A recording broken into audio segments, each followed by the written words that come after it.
আসসালামু আলাইকুম। Technique easy এডুকেশনের পক্ষ থেকে নবম দশম শ্রেণীর শিক্ষার্থীদের জানাচ্ছি শুভেচ্ছা। আজকের পর্বে চলো আমরা অনুশীলনীর রচনামূলক প্রশ্ন নিয়ে তোমাদের সাথে একটু আলোচনা করি। কি বলছে দেখো তো, উদ্ভিদের বৃদ্ধিতে হরমোনের ভূমিকা আলোচনা করো। এখন উদ্ভিদের বৃদ্ধির জন্য আমরা কি করব? হরমোন। এখন তুমি শুনে অবাক হইতে পারো যে উদ্ভিদেরও হরমোন আছে। হ্যাঁ, উদ্ভিদও তো জীব, ও তো আমাদের মতো বৃদ্ধি, ওর বিকাশ, পরিপুষ্টি, শাখা প্রশাখাগুলো বড় হওয়া প্রয়োজন, ওর শারীরবৃত্তীয় কার্যক্রমগুলো পরিচালনা করা প্রয়োজন। তাহলে উদ্ভিদেরও এরকম হরমোন লাগে প্রাণীর মতো। তাহলে উদ্ভিদের বৃদ্ধির জন্য এরকম কতগুলো হরমোন আছে? অনেকগুলো হরমোন আছে, কিন্তু উদ্ভিদের এক একটা এক এক কাজ করে। এক এক জায়গায় বৃদ্ধিতে এক একটা হরমোন কাজ করতেছে। তাহলে উদ্ভিদের হরমোন, এটাকে আমরা বলি হচ্ছে ফাইটো হরমোন।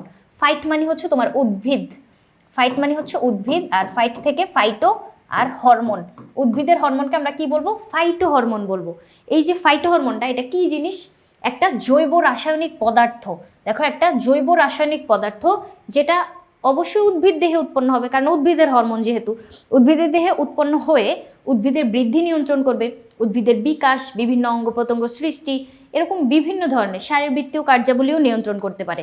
তাহলে এই যে কাজগুলো নিয়ন্ত্রণ করতেছে, তাদেরকে আমরা বলবো হচ্ছে ফাইটো হরমোন বা উদ্ভিদের হরমোন। তাহলে এতটুকু গেল সংজ্ঞা। এবার আমাদেরকে জিজ্ঞেস করছে যে বৃদ্ধিতে এর ভূমিকা, উদ্ভিদের বৃদ্ধিতে হরমোনের ভূমিকা। তাহলে নিচে এরকম বর্ণনা দেওয়া হইল। অক্সিন হচ্ছে একটা হরমোন, যে হরমোনটা উদ্ভিদের বৃদ্ধিতে সাহায্য করে। কি বলছে দেখো তো, এক ধরনের ফাইটো হরমোন যা উদ্ভিদের বৃদ্ধি নিয়ন্ত্রণ করে, উদ্ভিদের মূল সৃষ্টির সূচনা করে। এখন মূল মানে হচ্ছে যে মাটির নিচে যে শিকড়টা থাকে, একটা উদ্ভিদের মাটির নিচে এই যে এরকম শিকড় থাকে না, তারপরে না উপরে তোমার কাণ্ড, শাখা প্রশাখা, ফুল ফল থাকে। তাহলে মাটির নিচে যে মূলটা সৃষ্টি করবে, এটাও তো এক ধরনের বৃদ্ধি আমি বলতে পারি। কারণ মূল যদি মাটির নিচে বিস্তৃত না হয়, তাহলে তো মাটির নিচ থেকে পুষ্টি উপাদান, খনিজ পুষ্টি, তারপর হচ্ছে তোমার পানি, এগুলো তো অ্যাবজর্ব করতে পারবে না। তাইলে হচ্ছে ফল কিভাবে তৈরি করবে, পুষ্টি পাবে কিভাবে, বড় হবে কিভাবে? তাহলে ওই মূল সৃষ্টিটাও একটা গুরুত্বপূর্ণ কাজ উদ্ভিদের বৃদ্ধির জন্য। তাহলে উদ্ভিদের মূল সৃষ্টিতে সাহায্য করতেছে কে? এই অক্সিন হরমোনটা। এরপরে কি বলছে দেখো তো, অক্সিনের প্রভাবে উদ্ভিদের অভিস্রবণ ও শ্বসন ক্রিয়ার হার বৃদ্ধি পায়। অভিস্রবণ কি জিনিস? অভিস্রবণ হচ্ছে এরকম একটা প্রক্রিয়া, যে প্রক্রিয়ার মাধ্যমে কোনো একটা মিশ্রণ, মনে করো ওই মিশ্রণটার যে দ্রাবক উপাদান কি হবে? তোমার হচ্ছে কম ঘনত্ব থেকে বেশি ঘনত্বের দিকে আসবে। এটা অনেক সহজে বোঝা যায়। একটা গ্লাসের ভিতর আমি পানি নিলাম, এখন ওই পানির ভিতরে আমি একটা শুকনা কিশমিশ দিয়ে দিলাম। কিশমিশ কি বলো তো? কিশমিশ হচ্ছে আঙ্গুরের শুটকি, বলা যায় না? আঙ্গুরকে রোদে শুকাইলেই তো কিশমিশ হয়ে যায়। তাহলে ওই যে আঙ্গুরের শুটকিটা আমি পানির ভিতর দিয়ে দিলাম, একটু পরে দেখবো যে ওই শুটকি আঙ্গুরটা ফুলে গেছে, ফুলে ওই কিশমিশটা মানে হচ্ছে তোমার অনেক স্ফীত হয়ে গেছে। তাহলে এই যে বাইরে পানির যে উপাদানটা, দ্রাবক উপাদান, লিকুইডটা, ওই লিকুইড কি করবে? তোমার আঙ্গুরের ভিতরে চলে আসবে। এই দ্রাবক পদার্থ কম ঘনত্ব থেকে বেশি ঘনত্বে চলে আসছে। বেশি ঘনত্ব বলতে মিষ্টি উপাদানটা কোথায় বেশি? পানিতে কি মিষ্টি উপাদান বেশি? না তো, পানিতে কোনো স্বাদ নাই। তাহলে ওই পানিতে মিষ্টি উপাদানের ঘনত্ব নাই, মানে কম। আর কিশমিশের ভিতরে, এই যে কিশমিশটার ভিতরে মিষ্টি উপাদানের ঘনত্ব বেশি না? তাহলে দ্রব পদার্থ যেখানে বেশি, দ্রাবক ওই দিকে চলে আসবে। তাহলে কম ঘনত্ব থেকে বেশি ঘনত্বের দিকে দ্রাবক পদার্থ চলাচল করবে, শুধুমাত্র দ্রাবক পদার্থ চলাচল করবে। এটা মনে রাখো, এটা হচ্ছে অভিস্রবণ প্রক্রিয়া। তাহলে উদ্ভিদ মাটির নিচে থেকে যে পানি গ্রহণ করবে, যে খনিজ লবণ গ্রহণ করবে, ওগুলাতে আমাদের এই যে ব্যাপন, অভিস্রবণ, এই প্রক্রিয়াগুলো কাজ করে। তাহলে অভিস্রবণের হার যদি বেড়ে যায়, তাহলে কি হবে? উদ্ভিদ খনিজ লবণ, পানি, এগুলা তাড়াতাড়ি শোষণ করতে পারবে। এরপরে শ্বসন ক্রিয়ার হার বৃদ্ধি পায়। শ্বসন কি জিনিস? শ্বসন হচ্ছে তোমার শক্তি উৎপন্ন করার যে প্রক্রিয়াটা। তুমি যে খাবারটা খাচ্ছ, ওই খাবার ভেঙে শক্তিতে পরিণত করবে। ওই শক্তি দিয়ে তুমি যাবতীয় যত ধরনের কাজ আছে সব কাজ করবা। এটাই হচ্ছে আমাদের শ্বসন প্রক্রিয়া। এখন তুমি ভাবতে পারো যে উদ্ভিদেরও এই প্রক্রিয়াটা হয়? উদ্ভিদ না সালোক সংশ্লেষণ প্রক্রিয়া খাদ্য তৈরি করে, ওই খাদ্য থেকেই তো সে পুষ্টি পাচ্ছে। হ্যাঁ, খাদ্য থেকে যে সে পুষ্টিটা পাচ্ছে, ওই খাদ্যটাকে তো ভাঙা লাগবে, ভেঙে শক্তিতে পরিণত করা লাগবে। তাহলে ওই কাজটা করে হচ্ছে তোমার শ্বসন। শ্বসনে অক্সিজেন গৃহীত হয় আর কার্বন ডাইঅক্সাইড বের হয়ে যায়। আমি ছোটবেলা খুব অবাক হইতাম যখন এটা শুনতাম যে উদ্ভিদও আমাদের মতো অক্সিজেন নেয়। হ্যাঁ, নেয়, কিন্তু উদ্ভিদ সালোক সংশ্লেষণ যখন সম্পন্ন করে, তখন কার্বন ডাই অক্সাইড নেয়, অক্সিজেন দিয়ে দেয়। এটাই আমি ছোটবেলা থেকে জানতাম যে হ্যাঁ উদ্ভিদ আমাদেরকে অক্সিজেন দেয়, কিন্তু উদ্ভিদ অক্সিজেনও নেয় যখন তার শ্বসন প্রক্রিয়া সম্পন্ন করার দরকার হয়। যখন শ্বসন সম্পন্ন করতেছে তখন সে অক্সিজেন নিচ্ছে, প্রাণীর মতো কার্বন ডাইঅক্সাইড বের করে দিচ্ছে। তাহলে এই যে কাজগুলা উদ্ভিদের বৃদ্ধির জন্য অবশ্যই দরকারি, এই কাজগুলো করতে সাহায্য করে হচ্ছে আমাদের অক্সিন। তারপরে কি বলছে দেখো তো, বীজহীন ফল উৎপাদনে সাহায্য করে, মানে বীজ লাগে না, ফল তৈরি করতে সাহায্য করতেছে। কে করতেছে? এই হরমোনগুলা। এরপরে আছে আরেকটা হরমোন যেটা হচ্ছে আমাদের জিবেরেলিন। অক্সিনের পরে আছে জিবেরেলিন। এই জিবেরেলিনটা কি করে দেখো তো, উদ্ভিদের কোষের বৃদ্ধি ও বিকাশ সাধন করে। তার মানে এই যে বৃদ্ধির কাজটা করতেছে, বৃদ্ধি আর বিকাশের কাজটা এই জিবেরেলিন করতেছে। বীজের সুপ্তাবস্থার দৈর্ঘ্য কমায়। সুপ্তাবস্থা কি জিনিস? সুপ্তাবস্থা বা গুপ্তাবস্থা একই কথা, মানে তুমি লুকিয়ে থাকার যে অবস্থাটা। এখন বীজটা মাটির নিচে লুকায় আছে, বীজ মাটির নিচে লুকায় আছে। বীজ যত তাড়াতাড়ি অঙ্কুরিত হবে গাছটা তত তাড়াতাড়ি বড় হয়ে যাবে। তাহলে বীজ তৈরি হওয়াটা অনেক দরকারি। এখন বীজের সুপ্তাবস্থার লুকিয়ে থাকার অবস্থাটা দৈর্ঘ্য কমাচ্ছে। দৈর্ঘ্য বলতে এখন তুমি স্কেল দিয়ে দৈর্ঘ্য মাপা শুরু করে দিও না, এটা হচ্ছে সময়ের দৈর্ঘ্য বুঝাইছে। যত দীর্ঘ সময়, আমরা কি বলি অনেক দৈর্ঘ্য বেশি এরকম বলতে পারি না, ওই কথাটাই বলছে যে দৈর্ঘ্যটাকে কমায় আনতেছে, মানে সময় কমায় আনতেছে। সময় তাড়াতাড়ি যদি মানে সময়টা যদি কমায় আনে তাহলে বীজটা কি হবে? তাড়াতাড়ি অঙ্কুরিত হয়ে যাবে, বীজ থেকে তোমার হচ্ছে শিকড় তৈরি হবে, গাছটা বড় হয়ে যাবে। তাহলে বীজের সুপ্তাবস্থার দৈর্ঘ্য যদি কমায়, এটা উদ্ভিদের বৃদ্ধির জন্য গুরুত্বপূর্ণ। তাহলে জিবেরেলিন এই কাজটা করতেছে। এরপরে ফুল ফোটাতে সাহায্য করে। কোনো একটা উদ্ভিদে যদি ফুল হয়, আমরা জানি উদ্ভিদের প্রজনন অঙ্গ হচ্ছে ফুল, তাহলে ফুল যদি তাড়াতাড়ি ফুটে ওই ফুল থেকে তোমার হচ্ছে উদ্ভিদটা বংশ বৃদ্ধি করতে পারবে। এরপরে অঙ্কুরোদ্গমে এর কার্যকারিতা রয়েছে। অঙ্কুরোদ্গম মানে হচ্ছে ওই বীজ থেকে শিকড় তৈরি হয়ে যাওয়া।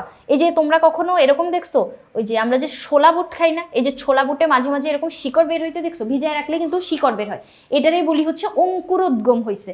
তাহলে এটা তো উদ্ভিদের বৃদ্ধির জন্য ভালো কাজ, শিকড় তৈরি হয়েছে। তাহলে জিবেরেলিন হচ্ছে এই কাজগুলো করতেছে। এরপরে সাইটোকাইনিন। সাইট মানে কি বলতো? সাইট মানে হচ্ছে কোষ, তাহলে সাইট মানে হচ্ছে কোষ। এখন সাইটোকাইনেসিসে কি হবে? কোষ বিভাজন ঘটবে। তাহলে কোষ বিভাজন যদি ঘটে, কোনো একটা কোষ বিভাজিত হইতে থাকলে ওই জীবদেহতা বৃদ্ধিপ্রাপ্ত হবে, তাই না? এতটুকু তো আমরা বলতে পারি। তাহলে এই যে সাইটোকাইনেসিস, এইটা আরেকটা ইনফরমেশন জানতে পারো, এটা হচ্ছে আমাদের ডাবের পানিতে ঘটে থাকে। ডাবের পানিতে এই কোষ বিভাজনটা ঘটে।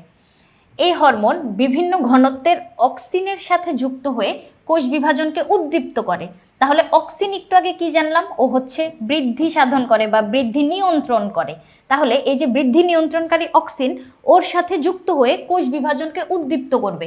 কে করবে? এই যে সাইটোকাইনেসিস হরমোনটা। এরপরে কোষ বৃদ্ধি করবে, অঙ্গের বিকাশ সাধন করবে, বার্ধক্য বিলম্বিতকরণ। বার্ধক্য মানে হচ্ছে বুড়ো হয়ে যাওয়া। কোনো একটা গাছ বুড়ো হয়ে যায়, ওর পাতাগুলো বুড়ো হয়ে ঝরে পড়ে যায়, তাহলে ওই বার্ধক্যটা বিলম্বিতকরণ করবে। তাহলে যদি এই বৃদ্ধ হয়ে যাওয়ার এটাকে যদি তোমার থামায় রাখে বা বিলম্বিত করে, সেক্ষেত্রে এটা তো ভালো উদ্ভিদের জন্য। তাহলে এই যে গুরুত্বপূর্ণ কাজগুলা, কোষের বৃদ্ধি বিকাশ, এটা কে করতেছে? সাইটোকাইনিন করতেছে। তারপরে সাইটোকাইনিন আরও কি করে? এই হরমোনটা বীজ এবং অঙ্গের সুপ্তাবস্থা ভঙ্গকরণে ভূমিকা রাখে।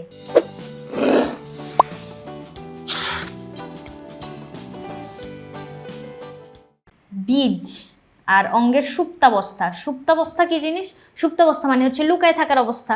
তাহলে ওই সুপ্তাবস্থাটা লুকিয়ে থাকতেছে যে অনেকক্ষণ ধরে, মানে মাটির নিচে এখনো বীজ তৈরি হচ্ছে না, এই সুপ্তাবস্থাটাকে ভেঙে দেয়, মানে সুপ্তাবস্থা ভেঙে ওই বীজটাকে বাইরে বের হইতে উদ্বুদ্ধ করে।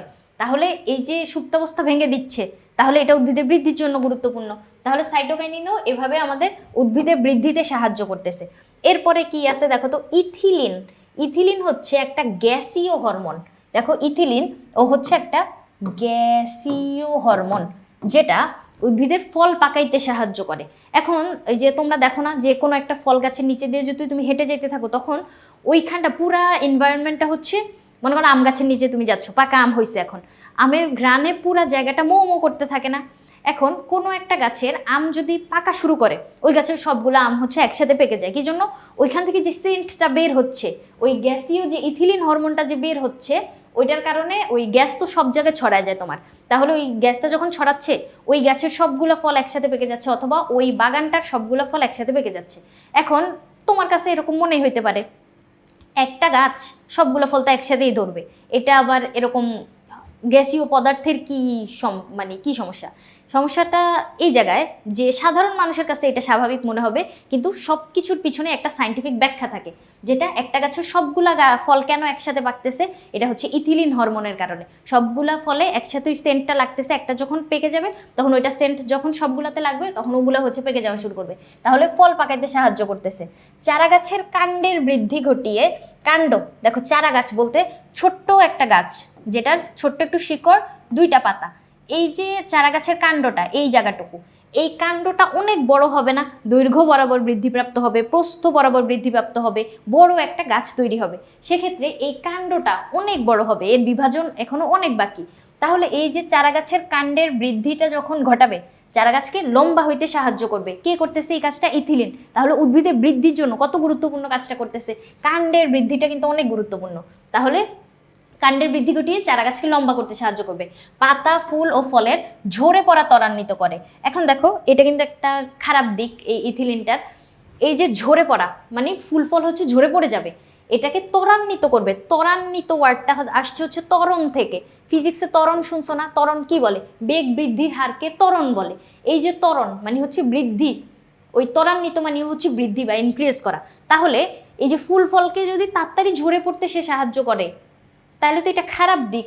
আবার দেখো, ফল পাকাইতে সাহায্য করে। তোমার কাছে মনে হইতে পারে যে হ্যাঁ, ফল পাকাইলে তো ভালো, কিন্তু ফল যদি তাড়াতাড়ি পেকে যায়, তাড়াতাড়ি পচে যাবে।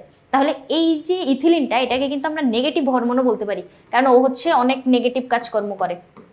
তাহলে নেগেটিভ হরমোন হচ্ছে এই ইথিলিনটা, কিন্তু ওর একটা ভালো দিক কি? ও হচ্ছে কাণ্ডের বৃদ্ধি ঘটাইতে সাহায্য করে। এরপরে 2 নাম্বার প্রশ্নটা দেখো কি বলছে, থাইরয়েড সমস্যার লক্ষণগুলো লিখো। থাইরয়েড কি জিনিস? থাইরয়েড হচ্ছে আমাদের গলার এই জায়গাটায় অবস্থান করে। থাইরয়েড যে গ্রন্থিটা, ওখান থেকে তোমার কিছু হরমোন নিঃসৃত হয়। এই হরমোন যদি কম বেশি হয় তখন হচ্ছে তোমার এই থাইরয়েড সমস্যাটা দেখা দিবে।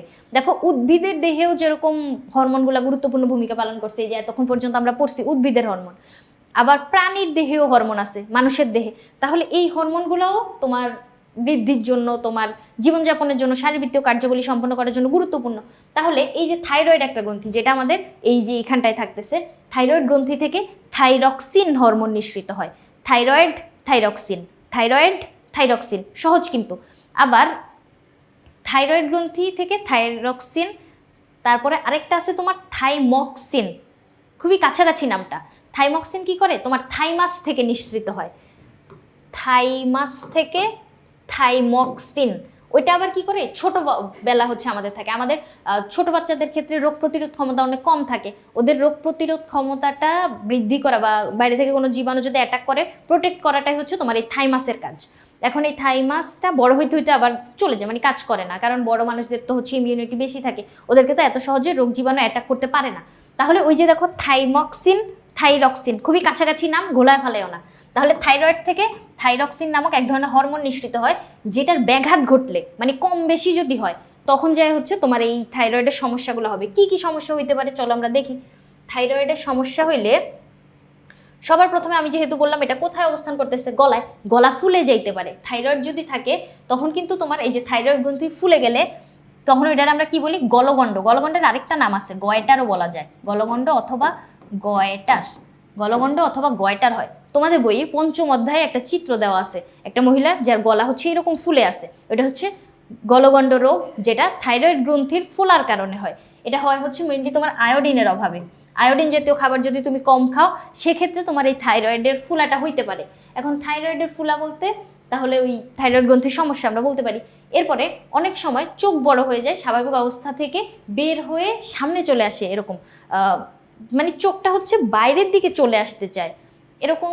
মানে এখন তো হচ্ছে তোমার ইন্টারনেটের যুগ, তুমি হচ্ছে সার্চ দিলেই এরকম চিত্র হচ্ছে দেখতে পাবা। আমি ওই দিন হচ্ছে হঠাৎ করে ফেসবুক স্ক্রল করতে করতে এরকম একটা ছবি আমার সামনে আসছিল, আর্টিকেলটা পড়ে বুঝতে পারলাম যে হ্যাঁ, থাইরয়েডের অভাবে কিন্তু এই সমস্যাটা হয়, যেটা এখন আমি পড়াতে যেয়ে হচ্ছে মনে পড়লো যে চোখগুলা স্বাভাবিকের তুলনায় অনেক বেশি সামনের দিকে চলে এসে থাকে। এরকম সমস্যাটা হয় হচ্ছে এই থাইরয়েডের সমস্যা যদি হয়। গায়ের চামড়া খসখসে হয়ে যায়, মুখমণ্ডল গোলাকার, আর চেহারা মানে চেহারাটা তোমার হচ্ছে অস্বাভাবিক মনে হয়। একে তো ওই যে চোখ যদি বাইরে চলে আসে, তার উপরে তোমার ত্বক যদি খসখসে হয়ে যায় তাহলে ভয়ঙ্কর হবে না দেখতে ব্যাপারটা? তাহলে আমাদের কি করতে হবে? অবশ্যই আয়োডিন জাতীয় খাবার খাইতে হবে যাতে থাইরয়েডের এই সমস্যাগুলো না হয়। শিশুদের মানসিক বিকাশ বাধা পায়। মানসিক বিকাশ মানে হচ্ছে চিন্তা ভাবনা করার যে ক্ষমতাটা, অনেক বেশি সৃজনশীল চিন্তা ভাবনা, এটা হচ্ছে মানে কাল্পনিক শক্তিটা এত বেশি মানে বৃদ্ধিপ্রাপ্ত হয় না, মানসিক বিকাশ কম হয়। এটা কিন্তু অনেক দরকারি এই মানসিক বিকাশটা। মানে তোমার যে কোনো কিছু কল্পনা করেই তো আমরা তারপরে কাজটা বাস্তবায়ন করি। প্রথমে তো কল্পনা করি যে কিভাবে কি করব। কল্পনা করার জন্য কিন্তু তোমার মাঝে মাঝে কার্টুন দেখা অনেক ভালো। কার্টুন দেখলে কিন্তু কল্পনা শক্তি বাড়ে। তাহলে এই মানসিক বিকাশ বাধাপ্রাপ্ত হইলো কি জন্য? দেখো, থাইরয়েড সমস্যার জন্য। তুমি ভাবতেই পারো যে কোথায় থাইরয়েড, গলায়, এটার সাথে আমার মানসিক কি সমস্যা? গলায় হোক সমস্যা না, কিন্তু এই যে থাইরয়েড থেকে থাইরক্সিন হরমোন নিঃসৃত হচ্ছে, এটা আমাদের কি করে? বিপাকে সাহায্য করে। থাইরয়েড কিন্তু মানে থাইরক্সিন কিন্তু আমাদের বিপাকে সাহায্য করে। এখন বিপাক কাজ বললে থাইরক্সিন হরমোনটা ভূমিকা পালন করে। আবার থাইরয়েড থেকে আরেকটা হরমোন নিঃসৃত হয়, ওইটার নাম হচ্ছে তোমার ক্যালসিটোনিন। ক্যালসিটোনিন, এই যে ক্যালসিটোনিন হরমোনটা, এটা কি করে? ক্যালসিয়াম বিপাকে সাহায্য করে। তাহলে বিপাক কাজে সাহায্য করবে, ক্যালসিয়াম বিপাকে সাহায্য করবে হচ্ছে ক্যালসিটোনিন, মানে দুইটাই থাইরয়েডের কাজ। আবার শর্করা বিপাক যদি বলে, তখন আবার চলে যাবে অগ্নাশয়। শর্করা বিপাক করে অগ্নাশয়, ক্যালসিয়াম বিপাক করে থাইরয়েড। এমনি শুধু বিপাক যদি বলে, সেক্ষেত্রে আমরা থাইরয়েডকেই বুঝবো।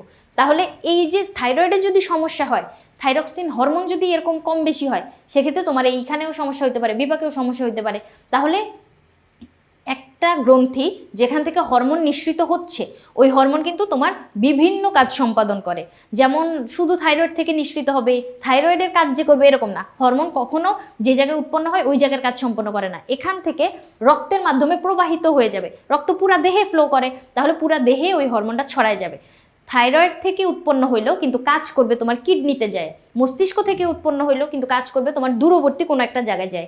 তাহলে এই যে গ্রন্থিগুলা থেকে নিঃসৃত যে হরমোনগুলা, ওরা কখনোই উৎপত্তি স্থলের কাজ সম্পন্ন করে না।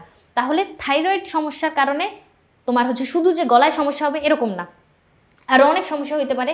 তাহলে এই যে লক্ষণগুলো আমাদেরকে জিজ্ঞেস করছে যে কি কি হয়, এগুলো আমরা এখানে বুঝতে পারলাম। থাইরয়েড সমস্যা হলে এই সমস্যাগুলো আমরা দেখতে পারি। তাহলে আশা করি তোমাদেরকে বুঝাইতে পারছি। পরবর্তী পর্ব দেখার আমন্ত্রণ রইল। ধন্যবাদ সবাইকে।